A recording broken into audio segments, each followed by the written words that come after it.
Kimberly Murray was appointed by the federal government as an Independent Special Interlocutor this past June. Now she has released her first report into missing children, unmarked graves, and burial sites associated with residential schools. She spoke with host Daryl Stranger earlier.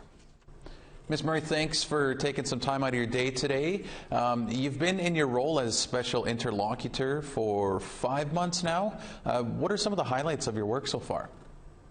I think just the, really spending the time meeting with survivors and communities that are doing this work on recovering the missing children and unmarked burials. There's lots and lots of communities that are at the very beginning of the process, and many that have come quite a long way through the process currently. So I think it's, as I go out and meet with people, really hearing about the different difficulties that they're having and the barriers that they're facing and trying to get this important work done. And the update you have provided outlines some common concerns related to the search for unmarked burials and the recovery of missing children. Can you talk about some of those? Yeah, and I think that people are quite aware of many of them. It's no surprise that access to records is an ongoing concern for many communities across the country. Accessing records in Library and Archives Canada, from the federal government, provincial governments, and church entities. So, we hear a lot about that as we do our work. And then an evolving issue I think that we're seeing is there's also access to the land to do the search.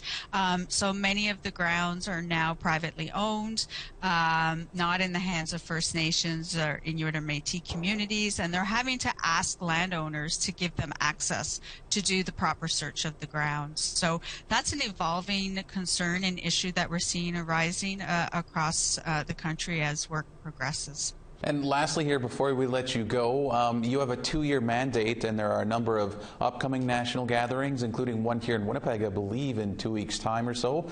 Is 2 years enough time to tackle the work that's ahead? I think that we can always say we need more time and money in any kind of these processes that get implemented by the Government of Canada, but we are going to get the job done within the mandate that's been provided to us. And these gatherings create the opportunity for me to speak to more people than if I was to go to each individual site specific in each community. So this is about bringing people together so I can hear from more people more efficiently in that way. And we're really focusing on some of the barriers and concerns that communities are sharing with us. And as you said, the one in Winnipeg is coming up, and we're focusing on community wellness and what the communities need to address the ambiguous loss that they're experiencing as we do this work of looking for the missing children.